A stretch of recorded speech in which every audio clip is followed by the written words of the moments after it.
It's the most wonderful time of the year.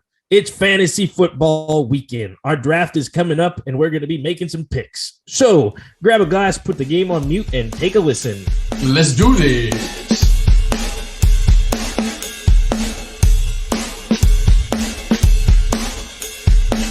Welcome to Fort Dram and Goal. Today, we're going to be talking Saban gets a lot of money. Deshaun Watson's thing, I guess, is settled. And we've got our fantasy football draft this weekend. We are so pumped. And we're actually going to continue something we started. We are going to do our NFL, AFC, NFC North preview.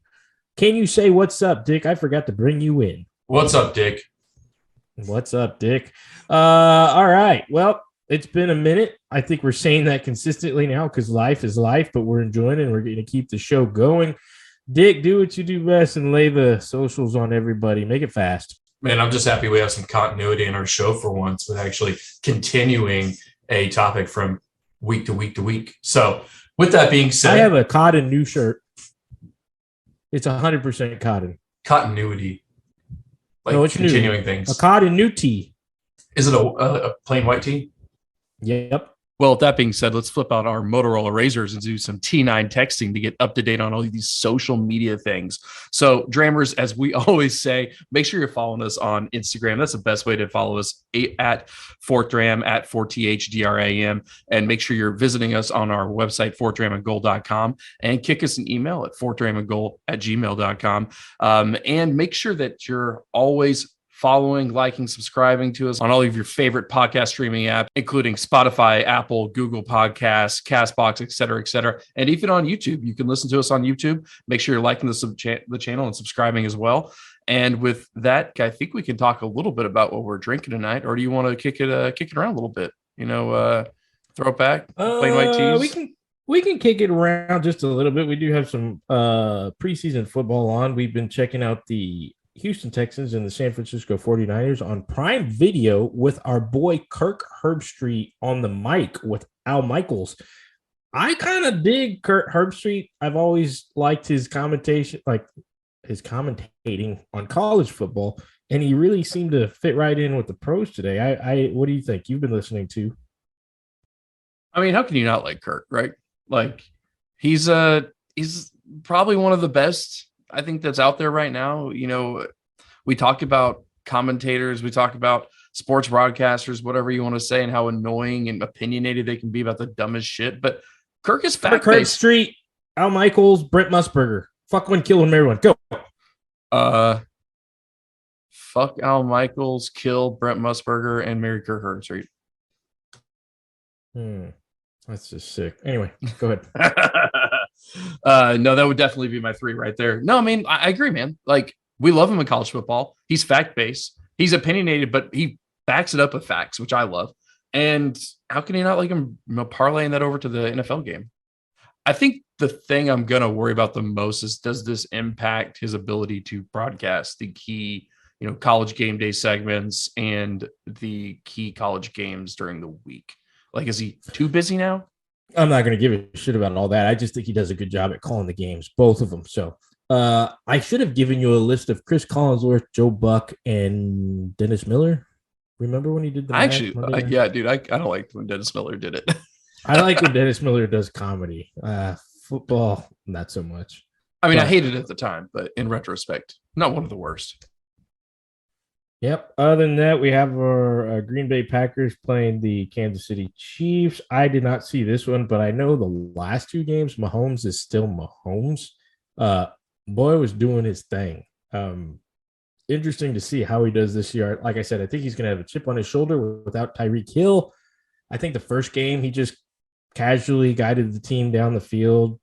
No problems, touchdown. Second game, touchdowns on his first two drives.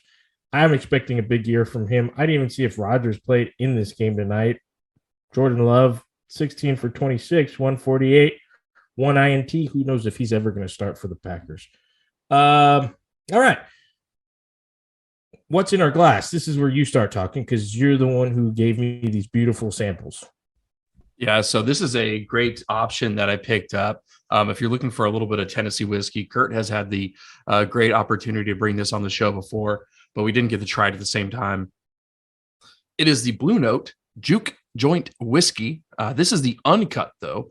It is a single barrel Specs pick, barrel number 17470. So if you have the same one, you can drink with us as you listen to the show.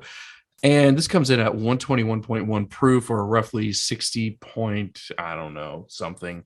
I can't do math tonight. 60.2. There you go. That's the math. 60. No, that's wrong too. 60.05. There you go. 60.05%. This one comes out of BR Distilling Company out of Memphis, Tennessee. So, Kurt, you and I had the great opportunity to have this when I was there in person. Walking in Memphis. All right, calm down there, big boy. But I'll also tell you that this was a pretty good hit during our first whiskey club of the Armadillo Whiskey Club that I set up here in San Antonio, based off of your great template that you established there back in the hometown of CC. Well, glad to hear you have the tradition continuing. Yeah, we had the original Blue Note. We had the Crossroads, which I love and highly recommend to anybody, and gave it a great Crossroads. Please do not ruin one of my favorite rap groups of all time. What do you know about them thugs? Seen them in person, and it was no shit. When they were back in the Crooked Christie, probably about. Was it Concrete Street? No, it was Brewster Street Ice House. Oh, even better. So this was not too long ago then. No, this was like my firstborn was like in the tummy. Like this was 20. Yeah, that's not that long ago, dude. Like I'm pulling like Bone Thugs from back in like our high school football days, and you're talking about this was 8 years ago. That's a big difference. It was not the same Bone Thugs, I'll say that, but. Anyway, still quite the show. Probably got secondhand high. Not going to lie. The smoke was in the air. But I love it. I did not know that story. For quite a while. So, yeah, I've been very impressed with the products from Blue Note. I'm excited about this 121 Proofy Proof. The Proofy Proof. Yeah, I'll say. Won't get into it yet, but it definitely is unique. And Tennessee whiskey is kind of hard to come by if it's not Jack Daniel's. So this is not a Jack Daniel's product. Would you disagree with that statement? I don't think there's a whole lot of good options outside of Jack Daniel's specific to Tennessee whiskey. Okay, I don't know about good options. There's options, yes. Right. Okay. I'm totally having a brain. Is Dickel? Yeah, I said good options. Okay, got you. And then there's that. Is that, what is it, Stellum or something? The other blue label, is that Memphis? I've had it. Not a huge fan though. So, but it's Memphis, right? I could produce it while we talk and find out, but I wouldn't argue with you about it. All right. Well, or I could just be looking at the similar blue labels. I don't know. As you look into that, we will go ahead and get into our second dram. Do you agree, sir? Let's do it. All right. Second dram. We are going to talk some headlines. Now, in our last episode, I think we were editing that day and we forgot to mention a very, very important topic that we texted each other like the following day. And we were like, yeah, we totally dropped the ball on that.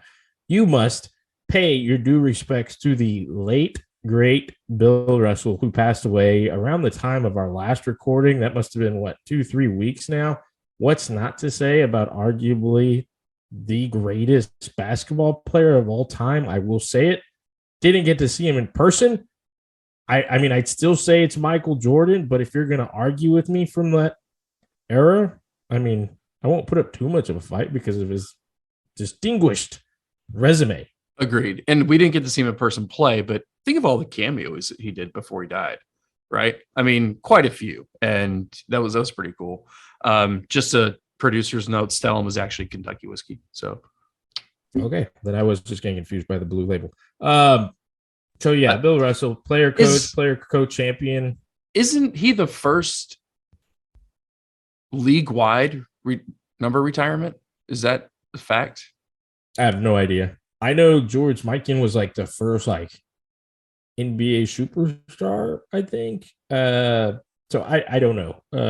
But they are I mean, retiring his obviously, number even with the, across the league. okay, that yes, they're doing that this year, which is Yes. awesome. Definitely deserves it. Mount Rushmore of basketball, doing the coach, the player coach championships, 11. What's not to say about the late great Bill Russell? As we raise our glasses and take a sip to one of the goats.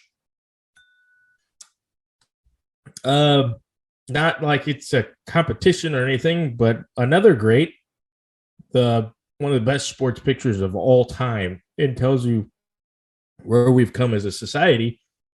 Len Dawson, the great quarterback from the Super Bowl Kansas City Chief team, where at halftime there's that famous picture of him sitting in the locker room, just taking a drag from his cigarette as he's getting ready to take the field for the second half against the Green Bay Packers. So Len Dawson, awesome career, great. And of course, that picture is in many man caves across the world. For sure, man. For sure. Give me a Marlboro Red and a Fresca, and I'll be good to go. I mean, hey, I think I could still do that. You put the football pigskin in the backyard and set me for a good couple hours. I could take a drag right in between and see how I do. I can't get any better. Can't get any worse. How many Turkey Day halftimes are that picture? Probably half of America and probably 75% of the Northeast. Make it to the halftime without somebody either dying or fighting.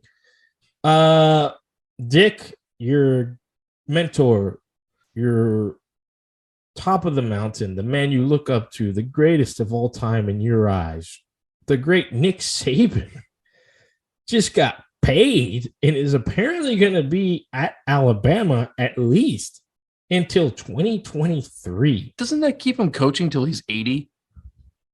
I mean, we talked about this. There's nothing else to do. Go home. Go home. You're like Brady, except old and older.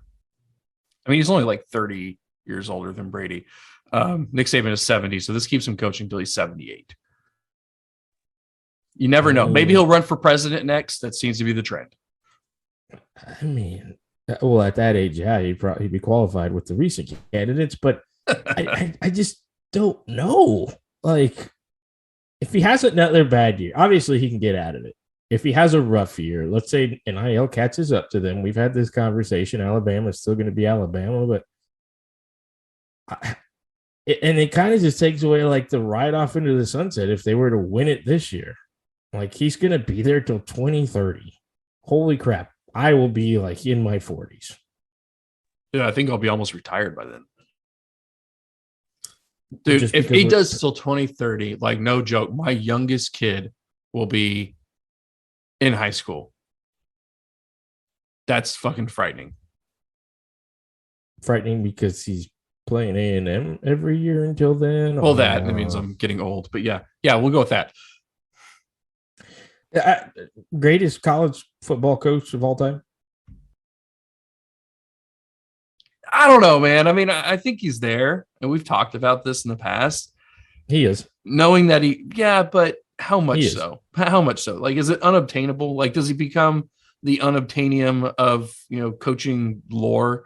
Like, what does he do if he gets 3 more championships over the next 8 years? I mean, it's totally possible, right? It's not even a 50% win. Does the same thing if Brady were to win like 3 more championships. But that's completely different. He's the best ever. But that's completely different. Like, Brady is using his own physical abilities to win those. Like, Nick Saban's using his mind, right? So, I'm sorry. I'm just saying, like, it's more plausible that Saban gets 3 more than Brady gets 1 more, I think. Okay, yes. But I'm going back to the conversation of, I think he's cemented it. And anything further will cement it more. That's what I'm saying. Like, does it become unobtainium? Like, become something that can't ever be.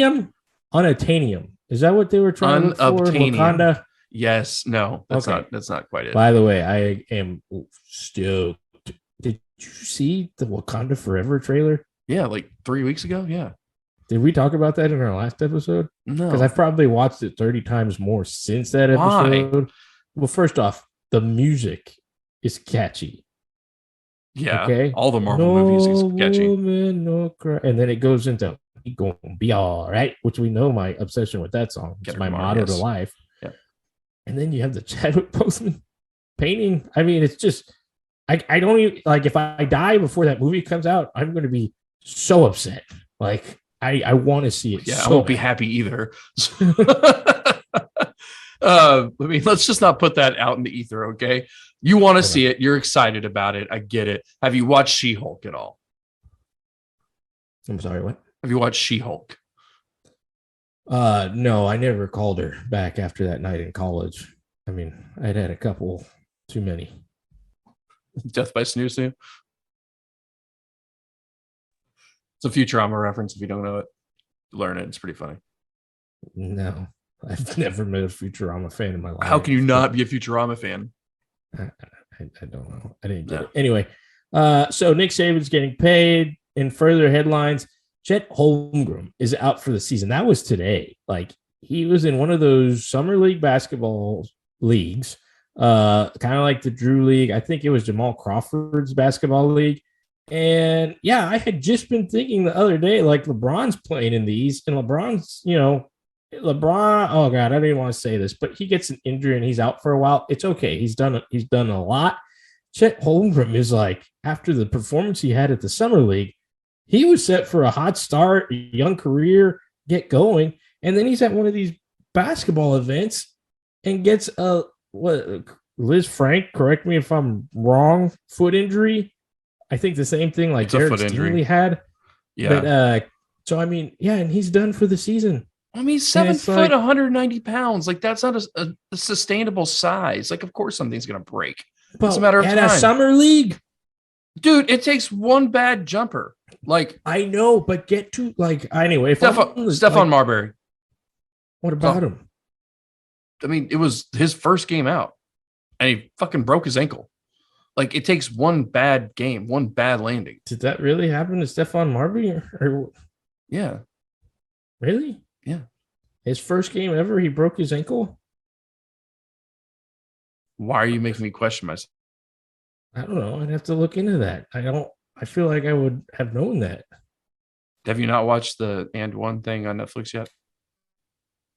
No. Yeah. So, like, he almost bankrupt And One because they went so hard after Nike and then signed him straight out of college. He was their poster player, first game out, playing for the Timberwolves, right? And he went up for a layup, came down and broke his ankle. Oh. Yeah, okay. You should watch It's the Truth or whatever. It's the second one to the Monte Teo that we're going to talk about. I don't think it's the second one because I think there's others. I think they did that cool minor league hockey. I think it's like the second season. Mm-hmm. But anyway, so this, and we'll talk about that in a second. Okay, I believe you. Whatever. Rise and Fall of And One. There you go. Which I do want to watch. Chet Holmgren though, yeah, that's going to be rough. I hope he bounces back, and people are already saying the Greg Oden comparisons and so forth. Hope he bounces back. Put some weight on, work on your upper body, dude. Work on your get after it. Well, yeah, just work on your leg strength. Why work on upper body? He broke his foot. Work on his lower body. Put on some weight. I know. Just in general, he's not going to be running some squats anytime soon. I think the Liz Frank has a pretty good bounce back, though. Hopefully Derek Stingley definitely does. So speaking of the Manti Te'o documentary, you saw it. You texted me that you were starting it. Halfway through, I texted you, "How is it?" And you said, worth a watch, which didn't sound promising at all. Side note. Watch This Fool on Hulu. Hilarious. Anyway, as a Hispanic man, I just loved it. It was hilarious, and I'd watch it again. We're picking that one today. Yeah, I'm going on that team. So Manti Te'o, I was hesitant because of your reaction, but then after watching, I was like, that was pretty good. I would say when the story started getting juicy, I didn't necessarily like the lead up. I didn't like in between the first and yeah. Right. Was like what? The second part, like all the bullshit about like her dying and the breathing thing, and then calling him say it's me, and right around the same time it being at the Heisman ceremony, which I don't know what anybody thought he actually had a shot to win, but hater. I'm not a going hater. against Johnny Football. There was no way. Who had at that point the best freshman football season of all time. And I would even argue one of the best. He'll never be Tebow. He beat Tebow. Tebow got his sophomore year. He'll never beat Tebow. And you know what? He'll never beat Tebow Mania. Hey, what's your fantasy football team name? We'll talk about later in the fantasy football segment. Okay, for those listening, remember this comment. Well, yes, we'll talk about that, but I'll get to that in a second. Documentary was good. It was well done. Most people, this ended his career. Like, he was not the guy in the NFL.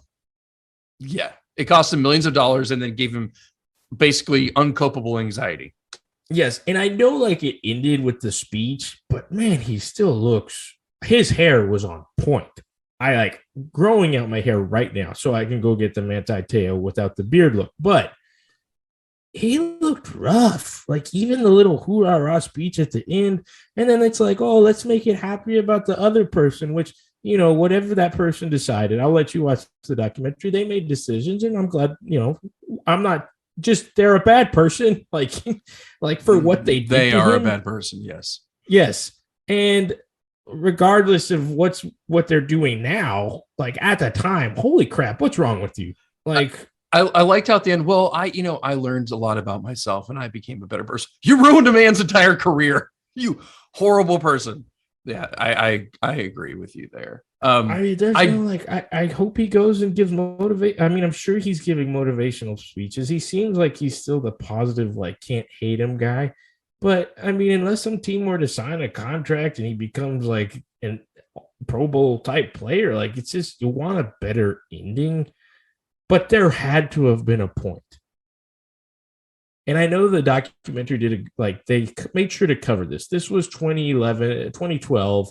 Catfishing was not a thing, but there had to have been a point where you would have said, come on, this is fake. This isn't real. Well, and I liked how they interviewed some of his friends and family. And they're like, yeah, we thought it sounded weird, but we didn't say anything to him. Like, bitch, no, you didn't. And if you did, you're a horrible friend, period. You're who's not going to want to see you if they want to be your girlfriend?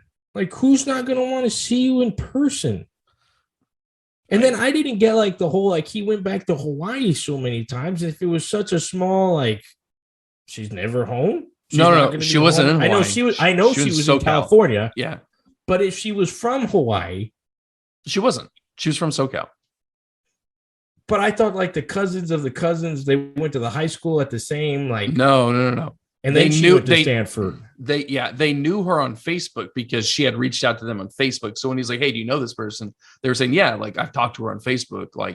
He never ultra verified. Have you met her in person? Have you seen pictures? I don't think so, because she was close enough to that one guy that he was willing to reach out and ask her for that picture. Yeah, because they were talking. Okay, so the dude who did it, or they who did it, and that whole scene was in Southern California. They were in LA. They are all Polynesian, like Samoan. So there's a tight knit community, but his whole family and all the people he grew up with were in Hawaii.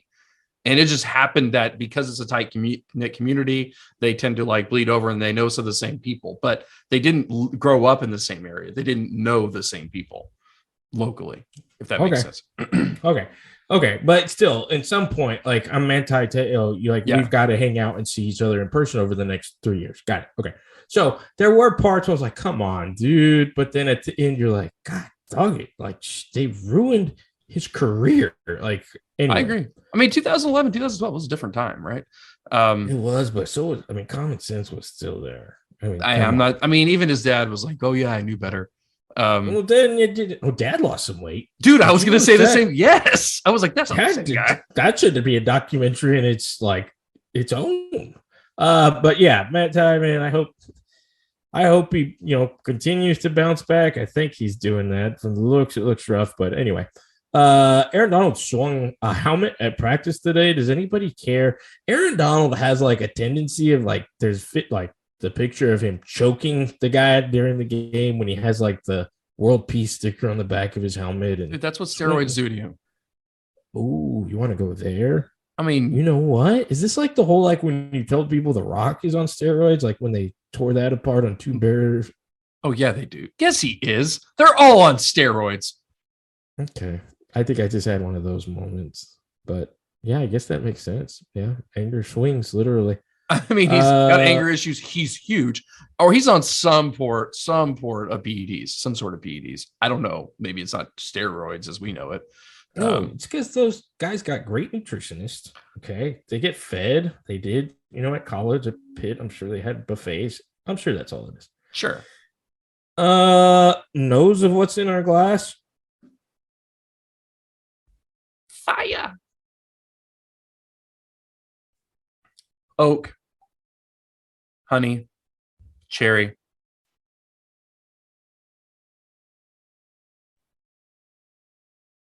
I'm not getting like charcoal or anything like that. What about you? I'm getting like similar notes to like some of the other better like 120s. Like I'm gonna say like There's some get cinnamon. a little stag in there. Mm. That high, smooth, burning marshmallow vanilla. Like it's not there. I know that's a big name to throw out, but there's the 120 proofs that are heat there, and then there are the smooth 120s that are good and usually high dollar. How much was this again? 55. Not bad. Yeah, I get like burning marshmallow, little bit of vanilla.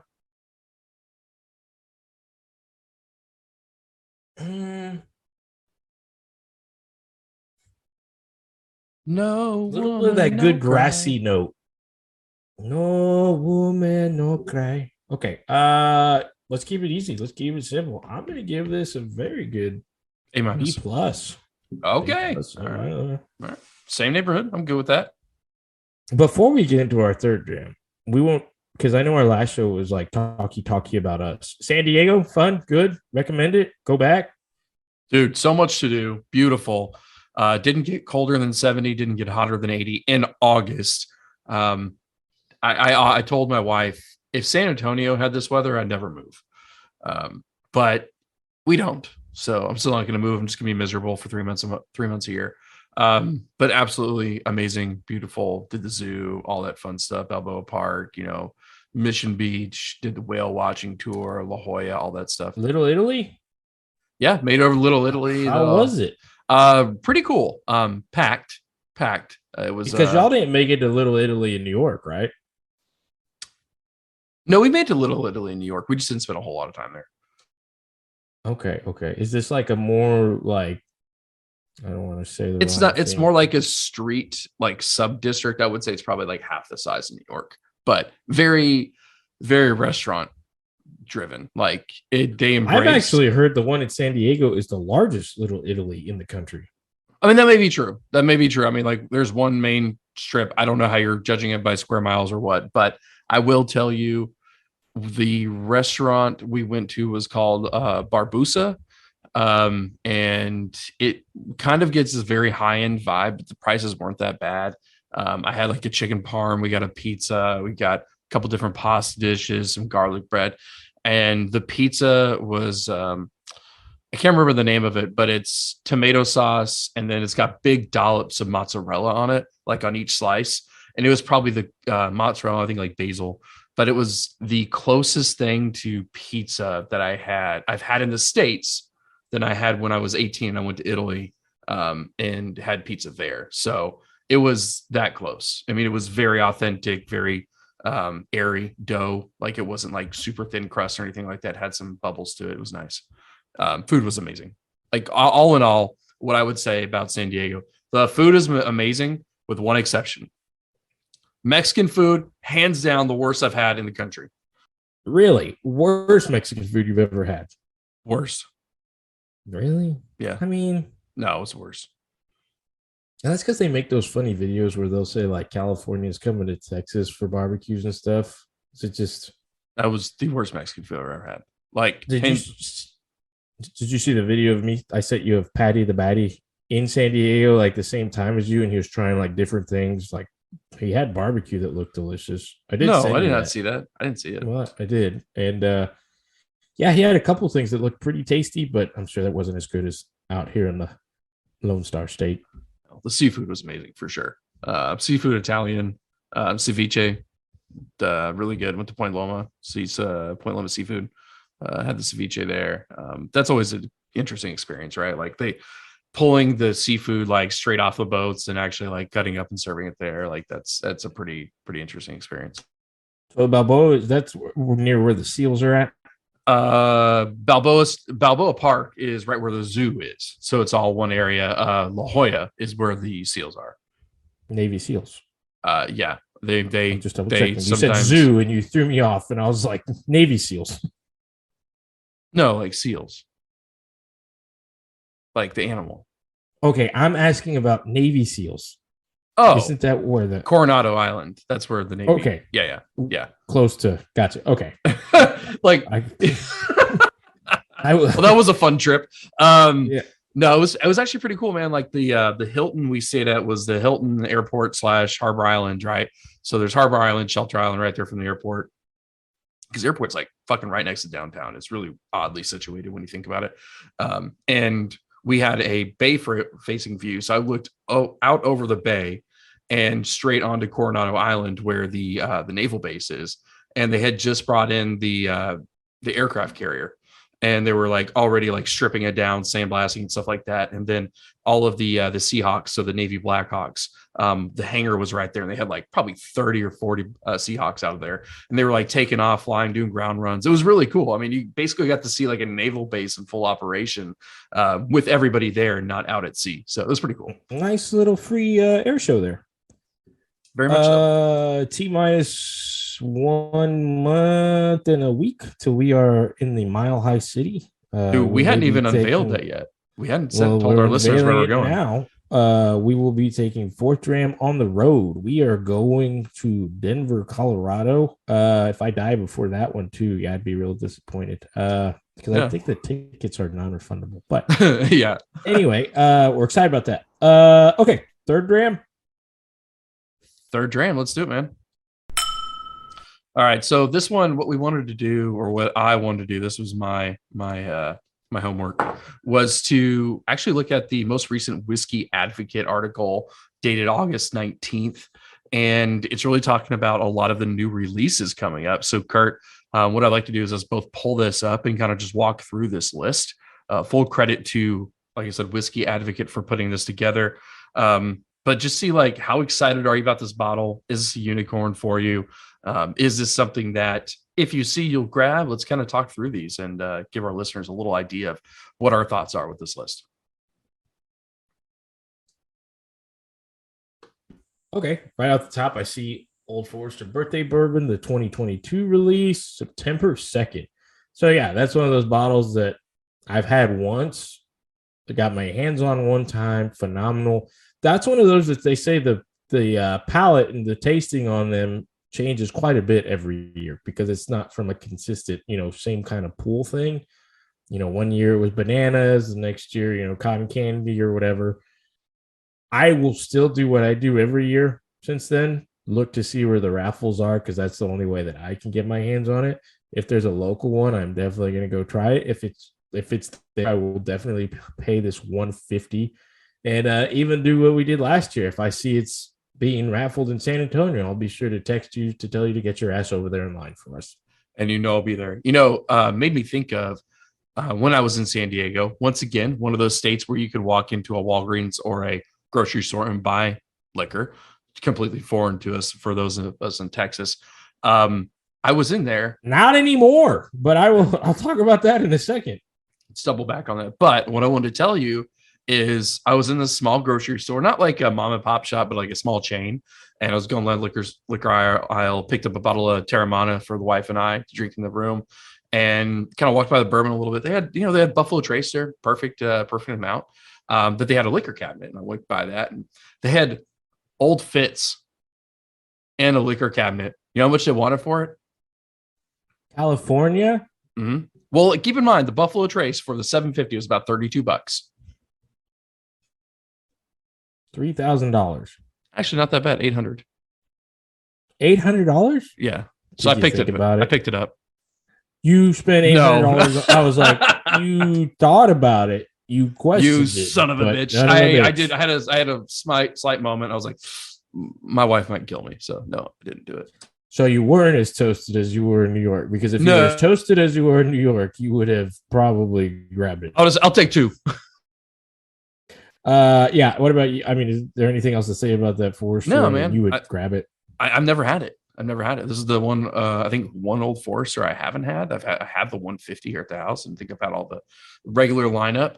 But to your point, I think you nailed on the head. Like, it is very different year to year to year. So if it's to our listeners, if you see it for 150, 200, 250, grab it if you can afford it. I think it's worth it in that price point. All right. So one of your favorite call outs, I think you really liked the Series 3 or 4, Remus Repeal Reserve. Series 6 is coming out. I've never had this bottle. I know you had the 3 and really liked it. Is this something at a $100 price point? Something that intrigues you? And this is MGP juice. I think you could probably find it for like 80 something. $100. I did find it was batch 3, very, very good, $80. And it was really, I had a lot of misses. Strikeouts, I guess you could say, before I grabbed this one. So it came in at a time where I was like, oh yes, I got one. I'm reading here, Ross and Squibb Distillery, formerly known as MGP. So I guess that's a thing. I'm going to keep calling it MGP because I'm not going to say Ross and Squibb. What's it, Squibb? MGP for life. Ross and Squibb Distillery. See, nope, MGP. It says here, it is comprised of 5 bourbons aged between 8 and 14 years. I mean, that's a pretty good age, number one, but the blend looks pretty solid, man. Like, a good chunk of it is more than 50% of it is 10 plus years old. Yeah, and I mean, this is batch 6. Not that I had to double check my Roman numerals, but yeah, batch 6. Did I say batch 5? I meant batch 6. I said 6. Yeah, there you go. That's what threw me off, but it is batch 6. I had batch 3. I did not have batch 4. I remember I'm one of those that I will literally Google what's better, and I remember 3 and 4 going back and forth. I don't remember reading much on batch 5. Maybe I let the MGP thing get to me where I was like, oh, you're a fraud. But it was very good. Lots of cherry in batch 3. Would I spend $100 on it? Probably not. I've been very picky on my $100 or more bottles recently. In fact, I don't even know the last time that I grabbed one that was $100 or more. So I don't know. I mean, I'd have to see how I felt at the time. Quite a bit of a breakdown there. Yeah, lots of rye. It looks like a lot of rye. I'm going to jump down the list a little bit. There's a Ardbeg that I'm not going to name. That's a 19-year-old for $300. We're not super huge into the Islay scotches. I know one of my good friends is. I love a good Lagavulin. Lefroy is typically a little, I want to say iodine-y for me. And Ardbeg's a good pickup. This is a 19-year-old, which I've never had. It's one of those that I might kick around, like splitting 50-50 with my buddy if you really want to try it. Jefferson's, a new Sea Voyage Ocean Age just coming out at 45%. I don't know if you've ever had one of these. So it's a 90 proof for about $80. Have you ever picked up one of these bottles? I know a friend of mine was a big fan of it. You know him, Our other boy from San Antonio. He enjoyed it. He bought it a couple times. There's some is it marketing? Is it a legit thing to it? So I've always been skeptical about it. I don't remember doing backflips when I had it to the point where I've never bought it myself at that 80 price range. So yeah, no, this is probably one of those that, I mean, if I go to a restaurant, it's offered at a reasonable price, sure, maybe, but I'm not going to grab the bottle, which you see quite a bit on the shelf.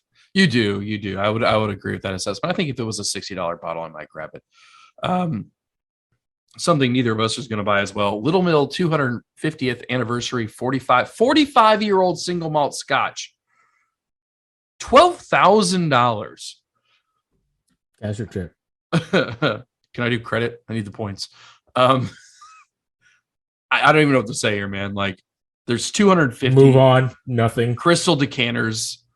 Yeah, one of those things maybe if I saw and it was like $50 for a shot or My two. money don't tickle. It moves. Yeah, Like, exactly.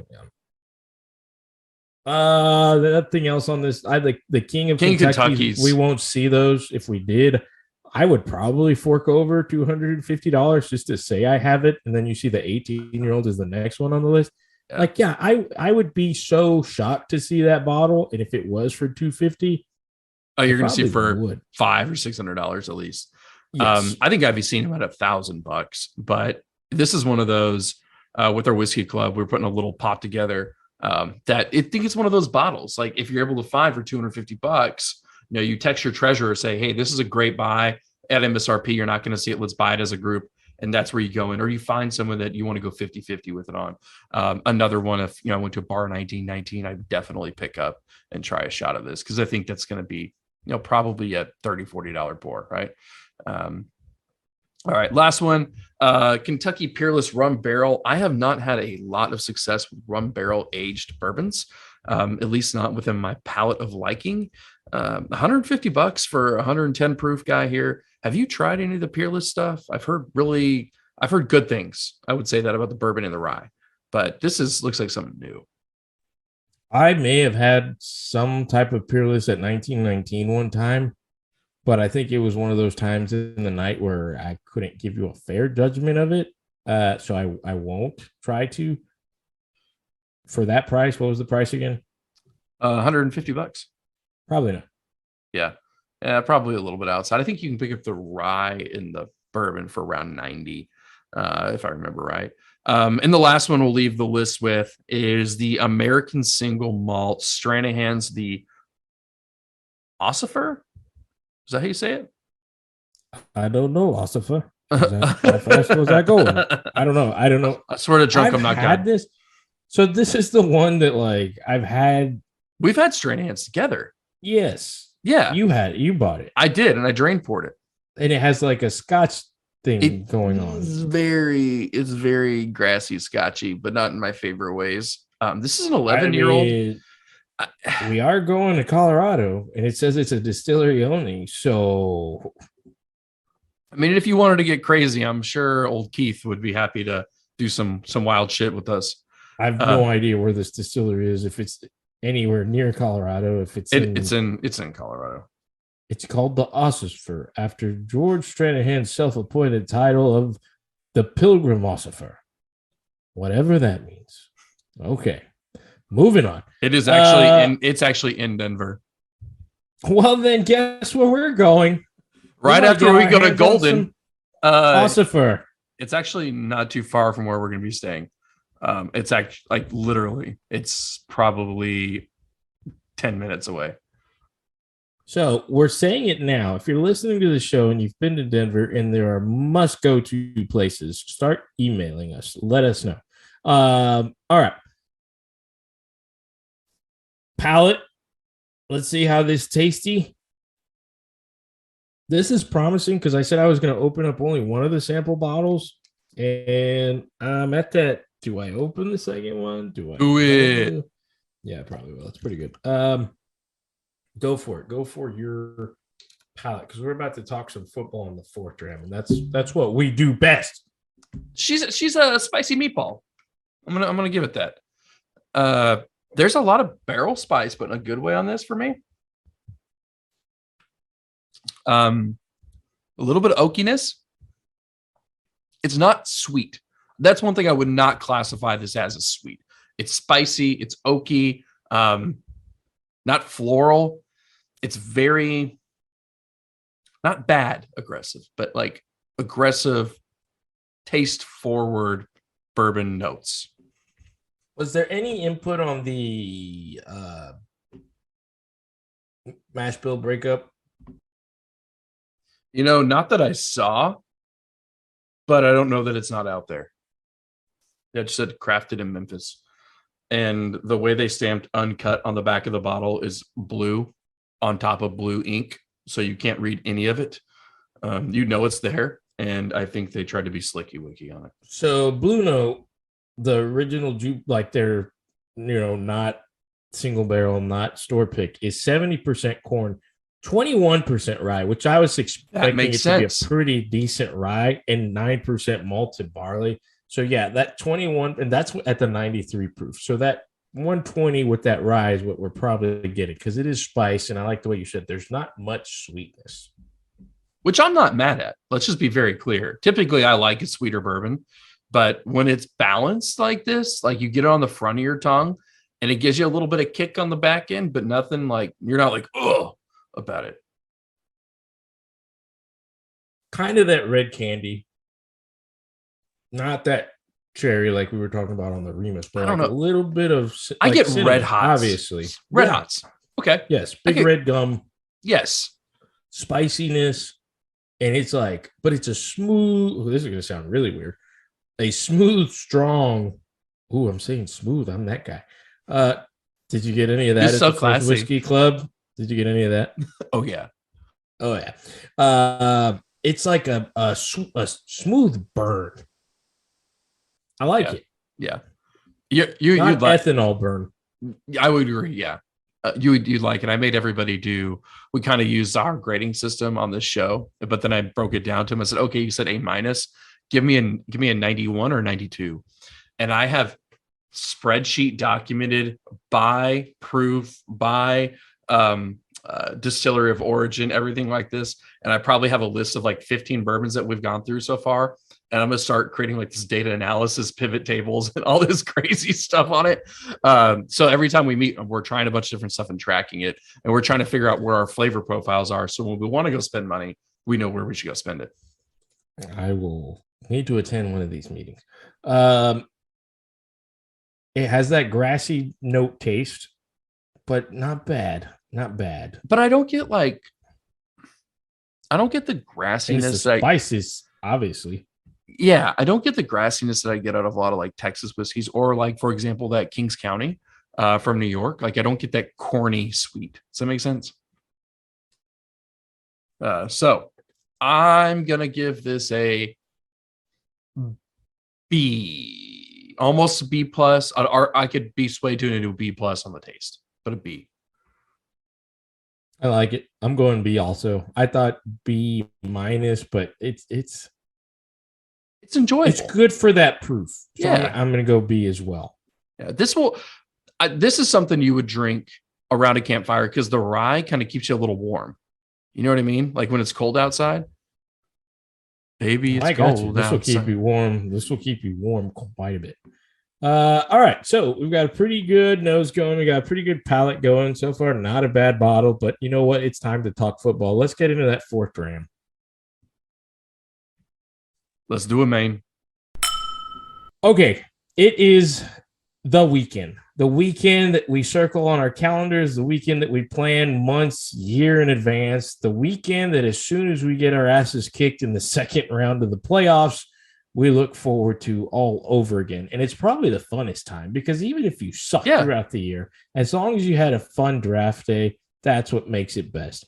There are men around the country that are getting together for the who knows how many times in years at Buffalo Wild Wings, in their living rooms, in their garages, or if you're like us who we spread across the great state of Texas, we all get together on Zoom on this exact platform. We will be doing that this weekend, and we are going to enjoy it. So we won't go so in depth because obviously we have our secrets that we want to keep to ourselves in our league. But let's talk a little strategy. We'll give you a bonus sleeper because we're obviously not going to give you our sleeper. And then we're going to ask the infamous question, what round for a quarterback? So let's start strategy. Dick, you're going into it this year. You got pick 1 through 10. We have a 10-man league this year. What are you thinking? What's the game plan? So, man, I went back and forth on how do I want to approach this year, right? I've done it where I've just gone in blind and said, I'm going to take the best player off the board. Last year, I got a little more specific, actually a lot more specific, where I actually broke down and said, round by round, what player do I want to take? That did not fare well because all of my players were gone by the time I wanted to pick. So I was drafting up, and I think probably drafting a little higher than the ADP. The approach I'm taking this year is a little bit more freelancing. where I've kind of laid out by round what priority of position I want to pick, and then I've prioritized my players within that position. I've actually been watching some YouTube videos talking about 0 RB, 1 RB, hero RB, like all these different draft strategies. And I think what it comes down to is, for most of us, you're going to take running backs and wide receivers in the first 2 or 3 rounds as much as you can, like the best ones available, and try not to overlap off our bye weeks. And then it's everything else. Like, you want your highest performers up top. So I think that makes a lot of sense for most leagues. Now, I think we could both agree that our league is a little immature when it comes to real draft strategy. I think we're going to have some guys taking Mahomes in the first round, which hashtag 2021. Exactly. But like there's a little method to the madness here. So I'm trying. First overall pick. He was number 1 last year. He was. Didn't work out. Did not work out. Yeah. In all honesty, I took him in the first round the year before, so don't have a lot of shit to talk. But I didn't do it last year, so. Okay. Yeah, man, that's kind of the strategy I'm going to adopt. I'll figure out what my first pick is, and then I'll either draft the 0 RB or hero RB approach. So yeah, I do that as well. I always have the 3 players that I am going to take in each round, and I spread it out and set it up, of course, where you think they're going to be selected. So, obviously I'll have my 3 guys in the first round. If any of those guys are still available, I'm probably going to take them in the second round and so forth. So I will do that again. I did take a big gamble last year. There was 1 quarterback and 1 quarterback only, because of the offense that he plays in, that I said I was going to take him if he was available in the second or third round. And I went Kyler Murray. First 2 games, it looked like I was a genius. After that, not so much. I this year and sit tight on the quarterback, which we'll talk about in a little bit. But yeah, you put your best 3 players together. I've always contemplated, how would you do if you just took best available from whatever was suggested on your draft platform? No fun, I know, but contemplated it. But yeah, that's what I do. I think I am going to go running back, wide receiver heavy. There's those guys in each position that you're like, I think I would take them if they're available, and then wait for the later rounds for the quarterback. Let's skip the sleepers question and save that for the end. I want to shoot a couple questions at you, because we know our homework. There's nobody that you're going to say that I'm going to be like, oh my gosh, I forgot about that guy. I'll take him. So I'm going to ask you some questions. But before you do, I kind of want to throw before you do that, because you brought up Kyler, because Kyler's on my draft board, and Kyler got paid, and Kyler trying to put his big boy pants on, calling plays during the preseason. Yeah, right. So, but I also saw, and I think it was by one of these Instagram guys. I send them to you a lot, but he talked about how Kyler. Apparently there's this trend that when the new modern or Call of Duty drops, like Kyler's performance tanks. And that was right around the 8th game of the season when they were 7-0, because he apparently doesn't like to watch film. So he starts playing Call of Duty instead. So I wonder, to your point, if he puts his big boy pants on, he got paid and he wants to be a grown up and not play COD. Kyler can be a really good quarterback, but it's really just gambling to see, is he going to procrastinate and, play Xbox, or is he actually going to do his homework and make hundreds of millions of dollars? That's not a thing. Kyler Murray is a go out there and just play. So I'm not even going to acknowledge that. Okay. Now the poor guy is bullshit. The poor guy is not going to be able to play, because every asshole out there I guess he can hide his identity, and I don't know if he's been doing that, but every guy who sees Kyler Murray's playing on COD right now, I'm going to shoot it to the news. He played 3 hours and 26 minutes. He's a go play. He's a stud. We've had the privilege of watching him here in the great state of Texas when he played high school football here. Just give him the football and let him do his thing. So yeah, I don't know. There is a certain round that I have for Kyler in my head. I don't know if I'm going to pull the trigger like I did last year. He's on my board. He's on my board. Obviously, he's on everybody's board. I mean, same quarterbacks on everybody's board. Well, I think full transparency, like I've got him I've got it as my third quarterback overall. So, like, I don't think it's going to be there. There are 3 questions I'm going to ask you right now, Okay. and there's nothing that you're going to say. Them like, oh, that's a good idea. I'm going to steal that. Is Derrick Henry still top 4 overall? Yeah. Okay, so you're not predicting any fall off for Derrick Henry whatsoever. No, because the entire offense still has to run through him. Okay. Christian McCaffrey, number 1 player off the board. Number 1 player off the board. Has to be. Still, because he's healthy. You have the okay. Keep going. He's healtly, and every analysis I've seen basically says like he's the only player that has a consistent ability to give you 20 points per game without scoring a touchdown, and he's their entire offense. Like he's going to run the ball, screen the ball, touchdown. Exactly. That's what he does score the touchdown. That's what I'm saying. But even if he has an off game, he's still going to give you 20 points. So I think he's the most consistent person out there. He's off the season. He's on the second season off the injury. So I don't think it's a nagging injury. It didn't come up last year. Something else could happen, obviously. But if you're in a league to win, I think he's the first 1 or 2 players off the board. There's another player that I think you could go back and forth on, but okay, so then that eliminates the need to ask you. I was going to say, who do you take number 1? Because there's nobody that you're going to say that I'm like, oh, I'm going to take him. Oh, I'm not taking him up number 1. You're not? No, I'm taking Jonathan Taylor number 1 if I get number 1. Okay, so that's what I would say. That's who I was going to say. Yeah. He's the one. But then even if you're sitting there at like 2, 3, 4, like Christian McCaffrey's done enough. So, okay, let me throw this. Christian or Derrick Henry? Christian. Really? Mm-hmm. Because he's a flex. I mean, he's like the ultimate flex. Right, but is he going to give you the 3-0 start and then he's going to be hurt for 10 games? I don't know. I mean, I think that's the risk. He's fooled me twice. But are you playing to win or playing not to lose? If you're playing to win, you're drafting Christian McCaffrey. You play to win the game. Okay, I get it. I know I've been burned. It'll be in the back of my head. I'm not going to lie. I think he actually dropped last year to me at like 6. Yeah. So people weren't picking him last year. Just could be we're dumb because he was coming off the injury. And Patrick Mahomes was taken first, but Jonathan Taylor, I guess, is consensus overall number 1. What round for a quarterback? So I'm looking at. Are you like me last year, where is there an exception to the rule? There's an exception to the rule if stuff starts going out the board quick, right? If Josh Allen and Mahomes and Herbert go off the board in the second round, I know, oh shit, there's only like 2 or 3 other quarterbacks I want. So I'm probably going to trade up, right? I'm gonna fuck it and just go.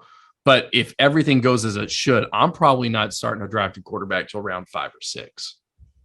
See, and I think that's what I think I'm going to give that a try this year. Now, I know you'll see me take fucking Mahomes in the second round, but honestly, I think this year I might do the wait till the 5-6 round and take. There's so many good quarterbacks. Kirky Cousins, who's going to give you points. I mean, let me throw this at you, right? So, like, I'm going to give you a list. I'm just going to give you my whole list because it really doesn't matter at this point because I've almost got 10. Well, I have 8. Okay. Do you see a huge drop off? Okay, you got Josh Allen. After the top 3 that everyone has talked about. Josh Allen, Herbert, and Mahomes, right? Those are, I think, interchangeable. Okay. Well, I think Lamar Jackson may be in the top 3. All right, so perfect. Kyler Murray. He's in second tier. Okay. Derek Carr. Oh, he's third tier. Okay. Aaron Rodgers. Second. Okay. Jalen Hurts. Think about that before you answer it. Think about it. No, I agree because he's in a similar situation. He's not Lamar Jackson, but he can run. But their offense is going to be based on a lot of what he can do. I'm getting my computers. My quarterback is we're in the 4th round. I'm getting my quarterbacks mixed up. I don't think he had as many rushing touchdowns as I would think last year. Yeah, he did. That could go up. In fact, that may be one of the better bets in Vegas. I think his over/under is like. But he's got AJ Brown. He has more weapons. Yes. And then you don't. I know you don't want to say it, but Dak's still going to give you numbers. See, in Dak, so if you're asking me, Dak is probably a tier 2, and I think Jalen is like a tier 3. But so here's the kicker, right? I think your tier 2s that you're talking about can give you anywhere from 15 to 25 points a game, a week. Right. And the way I'm looking at it is tier 1 is second, third round. Yeah. Tier 2, fourth, fifth. Tier 3, but here's 6th, 7th, and then tier 4 is whoever you can pick up at the end. I agree. If it's a third round and Josh Allen and Patrick Mahomes go off the board and I got the next pick, I'm grabbing Herbert. Like that's how it's playing exception. Out. Yes. But if Josh Allen, Mahomes, Herbert go off in the third round, I'm like, fuck it, I'm gonna wait till the 5th because I know those other players. I can interchange Carr, Jackson, Prescott, Hurts, Rodgers. At that point, I can kind of interchange those, get 15 to 25 points a week. Like the upside with Allen and Herbert and Mahomes is they'll sometimes give you 35, right? It'll get crazy. But they're not. There's so many good quarterbacks. You said Cousins. I'd put him in there too. I mean, he can throw the ball to Jeffries all day. Consistent. And swing it to Dalvin Cook like in the flat. I mean, that's what's going to happen. So Burrow's in there somewhere. Thielen. I don't even have Thielen on my damn list right now. I need to add him now I'm thinking about it. Thielen, whatever his name is. Okay. Good stuff. No, I'm glad you gave me first round pick. We talked about Henry. We talked about McCaffrey. We talked about where we're taking quarterbacks, and you very similar strategies going into this year. One sleeper. I know you're not going to give your true sleeper because we are drafting against each other. So sleepers are different. Sleepers are your 5th, 6th. You can mention a name and I'd be like, oh, good idea, and take him. So give me a honorable mention sleeper that you get him, maybe you'd be happy. You don't get him, you'll be okay. All right, so I'm gonna give you 3. I'm gonna give you my real sleeper too. Fuck it. It's for the listeners. I trust you. Really? Yeah, why not? All right, so Dameon Pierce on the Texans. I think Marlon Mack has lost that job from everything I've heard, and I think you've kind of confirmed that, right? I don't know this is a sleeper, but Allen Lazard, Devontae Adams is gone. He's the number 1 guy, right? Who else is Rodgers going to throw a ball to? And Javonte Williams. So I think those are backs you can pick up in the 5th, 6th, 7th round, maybe, depending on how the draft goes. So unfortunately, because I have, I was texting you on draft day. I texted you before they picked him. I texted you that there was 2 running backs I wanted, and he was one of them, and we got him. And I've seen him in training camp. Dameon Pierce is not going to be a sleeper anymore after his preseason performance because all things are pointing he's going to be the Houston Texans starter, and Davis Mills needs to hand the ball off to be safe quite a bit in Pep Hamilton's offense. Dameon Pierce is not a sleeper now after tonight because he's not even a sleeper for me. He's one of those that I'm considering, like, where do I take him?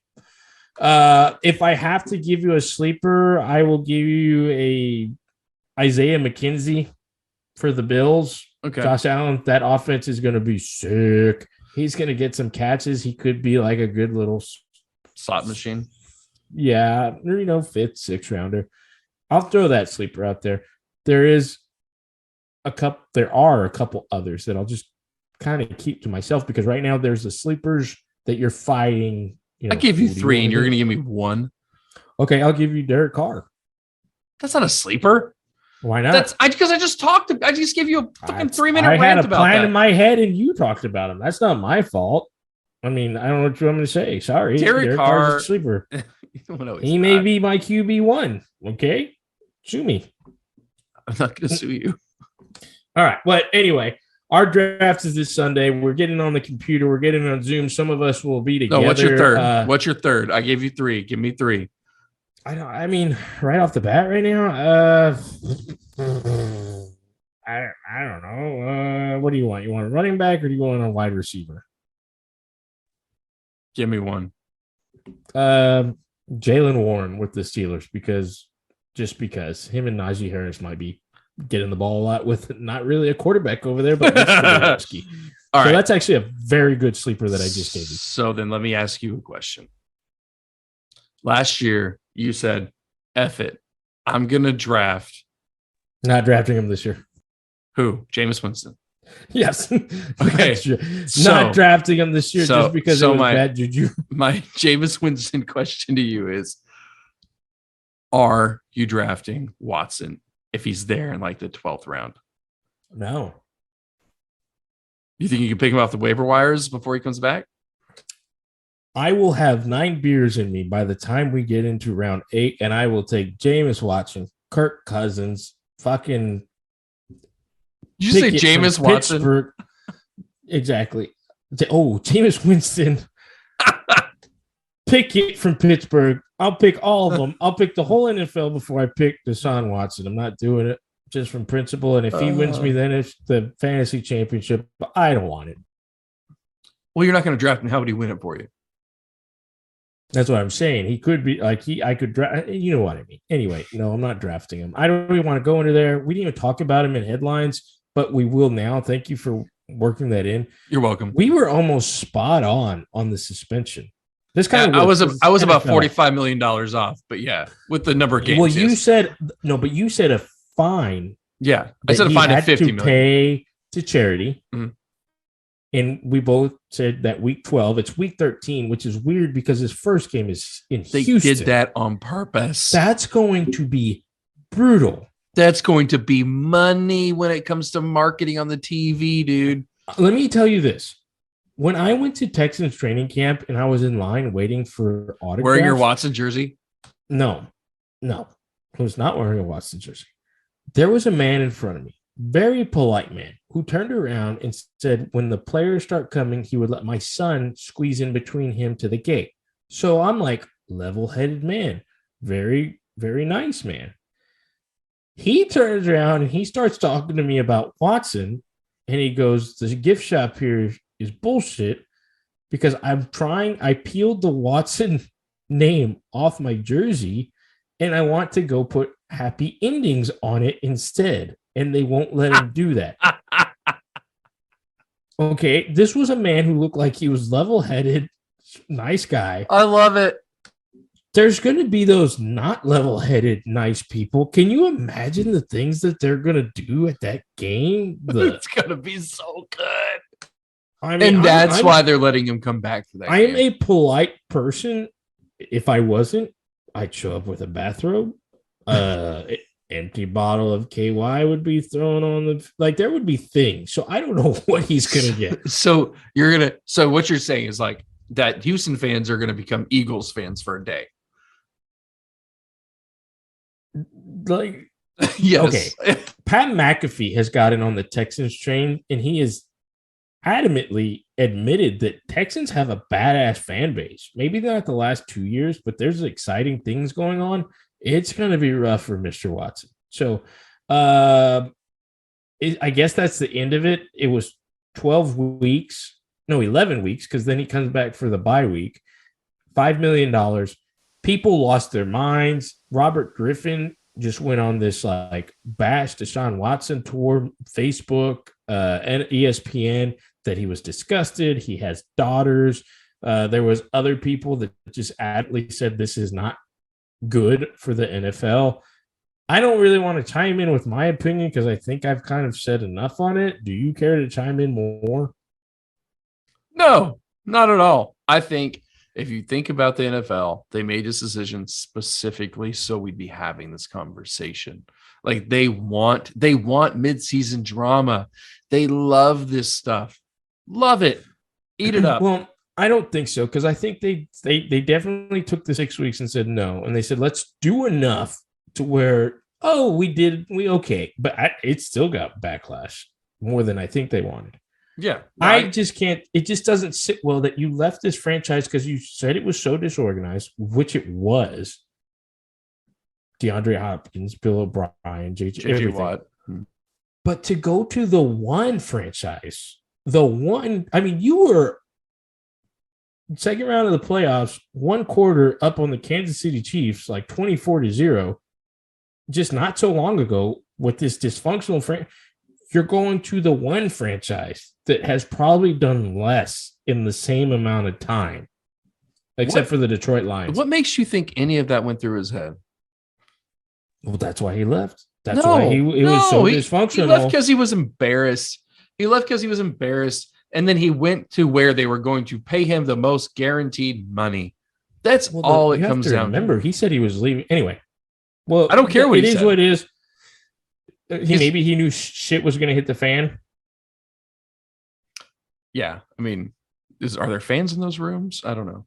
Oh, okay. Let's go. So we are on the third segment, and we're actually right on pace. We may actually do our last recording of the last two divisions before the season kicks off. So we're right on pace. We are doing our AFC,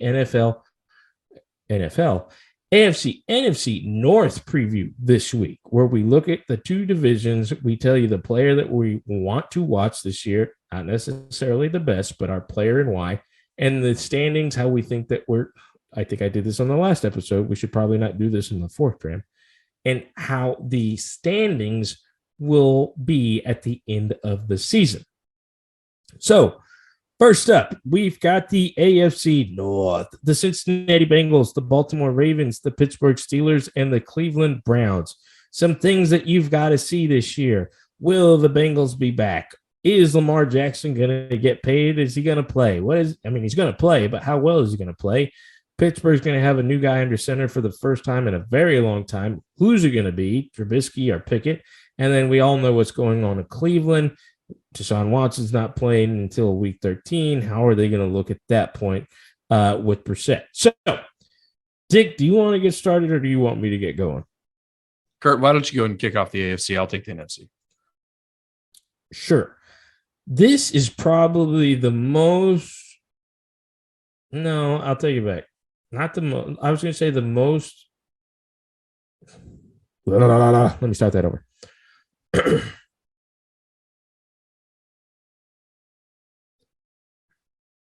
This is probably the division that I could care the least about.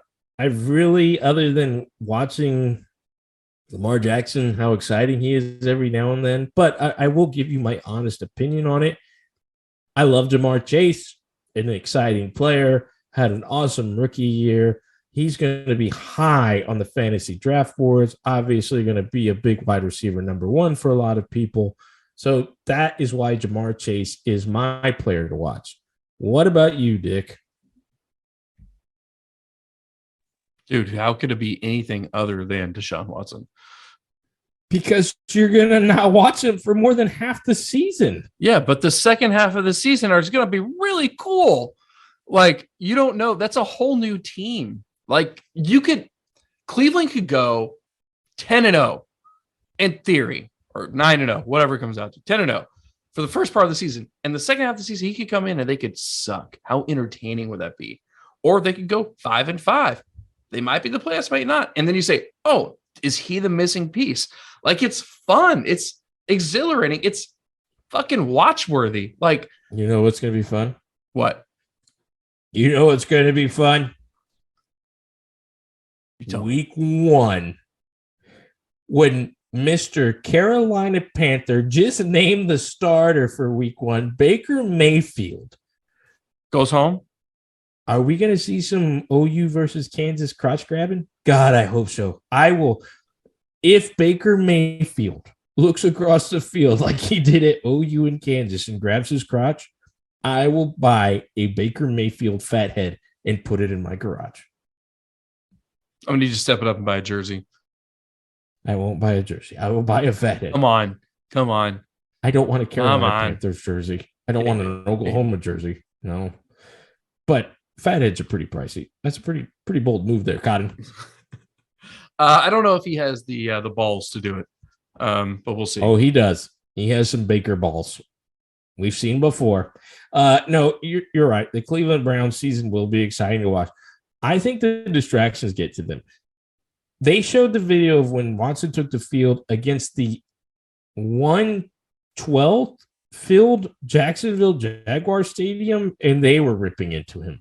There's going to be some distractions before they get into the stadium. But that's fun to watch. Stand. It's fun to watch, but that's why I don't know how good Cleveland's going to be this year. Like, nobody is going to be talking. Like, people have not been talking about the offensive weapons.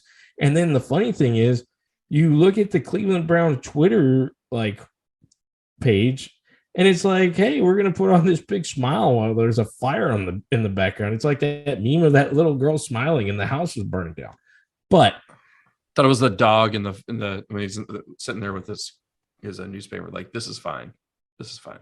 Sure, that one too. But anyway, I won't keep it long. Do you think Deshaun's gonna pull out a couple of yellow golf balls from his pants and show the refs? Like Lane Kiffin did when they got thrown at him? No. It's a stretch. Okay. I think you're in the fourth round there, buddy. Final standings. I think Cincinnati continues to roll with that offense. They're going to tear things up.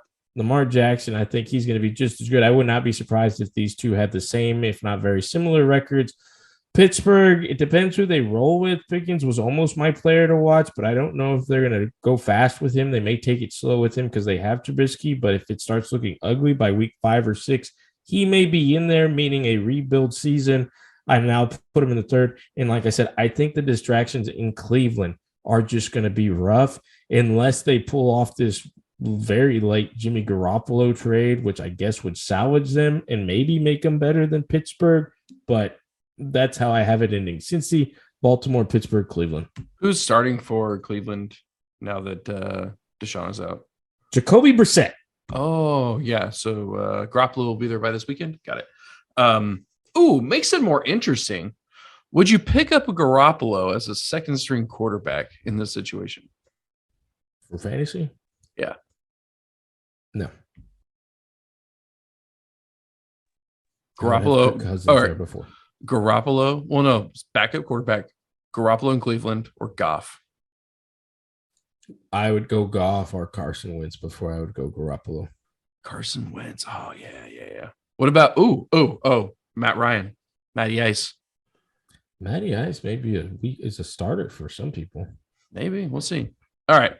So for me, I'm really not too dissimilar from you on this one. I'm going to pick Baltimore though, and then Baltimore, then Cincy, and then I'm going to pick Cleveland and Pittsburgh. I really think Pittsburgh's going to struggle with not having any quarterback.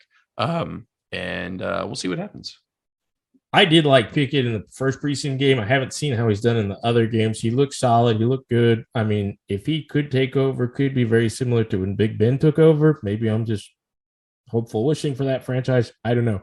But the other thing that I will throw in there,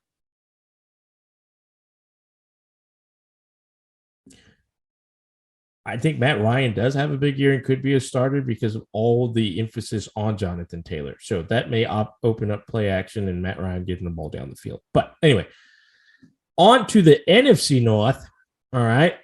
And we have the Green Bay Packers, the Minnesota Vikings, the Chicago Bears, and the Detroit Lions. Green Bay, we've had enough drama with Nicolas Cage, a.k.a. Aaron Rodgers. Minnesota's just kind of bland, like their starting quarterback. Chicago has the second-year quarterback, and we're going to see how they do, whether they build a new stadium or whatever they're doing. And can the Detroit Lions get some kind of productivity and turn things around down there? Possibly have a 500 record. Who knows? Player to watch. I'm going to keep it simple. I'm going to go Justin Fields. I thought he was a steal where he was taken in the draft last year. He didn't really prove me right. I'm hoping he does this year with full reins. I hope he takes over. I hope he does good things. I hope he makes people in Chicago excited. So I'm Justin Fields for player to watch. All right. I'm going to go a little bit more fantasy football centric and say Deandre Swift. I think he's probably one of the best running backs in the NFC. Probably the best one in the NFC North consistently. But that being said, I think DeAndre Swift really is a game changer. And when you think about Detroit's entire offense, it has to run through him. Jared Goff is a joke. So, that's mine. I don't think the standings in this division have changed much at all in the last 10 to 15 years, maybe going back to since the division, but I'm going Green Bay because of the guy named Aaron Rodgers. Going Minnesota because they just happen to, for the last couple of years, just be consistent at not being bad, but not being good. Chicago, I hope Fields has a better year. Once again, another situation where they could have the same record as Minnesota. And Detroit just has done nothing in the last 20 to 25 years, that makes me say anything different, except for like the couple times that Stafford took them to the playoffs. I mean, Marvin Jones is gone. Like Deandre Swift is the only player they have that I know of. For who? Detroit. Eminem. That's Represent. all I got. Kid Rock. And when the Red Wings are better at hockey again, that'll be exciting. It will be. And when I can go buy a whole block of Detroit homes for $10,000. Wait, I can't do that. Never mind. Oof. All right. Mother damn.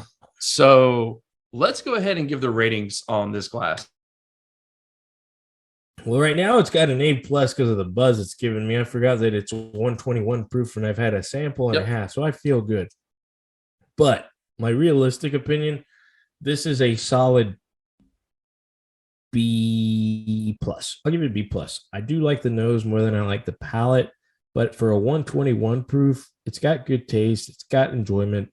I'll go B+.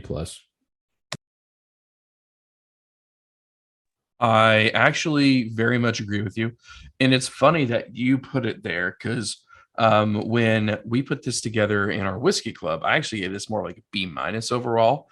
And the rest of the team gave it a B+ and A-. So putting our review tonight against the rest of the group, another 3 people who are a lot less experienced in whiskey as we are, but similar feedback. They all really liked it. Came in, to quote, $53 is exactly what I paid for it. So 55, 53 price range. I think it's overall a pretty solid pickup there. Not bad. Definitely continues my enjoyment of Blue Note and the things they're doing over there. I still think that Crossroads bottle, it's good stuff. Give it a try. All right, time to get over that goal line. Yeah, man, let's do it. All right, so we threw a shout out to the great Bill Russell. We talked headlines, Deshaun Watson. We talked Chet Holmgren, and then we went into some football news. We talked about our upcoming fantasy draft, some strategies that we use, you could use, and then we recapped our thoughts on the AFC and NFC North. Dick, hit him with the socials. All right. So, Drammers, make sure that you're following us on our social media. Instagram, obviously, is the best way to follow us at 4thdram, at 4THDRAM. You can also visit us at our website, 4thdramandgoal.com, and send us an email. We talked about a few different things here tonight, specifically around fantasy football. You can always send us an email at 4thdramandgoal@gmail.com. And of course, make sure you're telling your friends about us and following us, liking, subscribing to us on all of your favorite podcast streaming services, including Audible, Castbox, Spotify, Apple Podcasts, etc., and YouTube. So with that, Kurt, I'm going to go ahead and kick it back to you for the quote of the episode. Appreciate that, Dick. And of course, since we were late, but we will never forget the great original OG coach player himself, Bill Russell, who once said the most important measure of how good a game I played was how much better I'd made my teammates play. Look at bringing those around you up, supporting them, making them be their best. So, to the next snap and the next dram. Drink on, Drammers. Holy shit.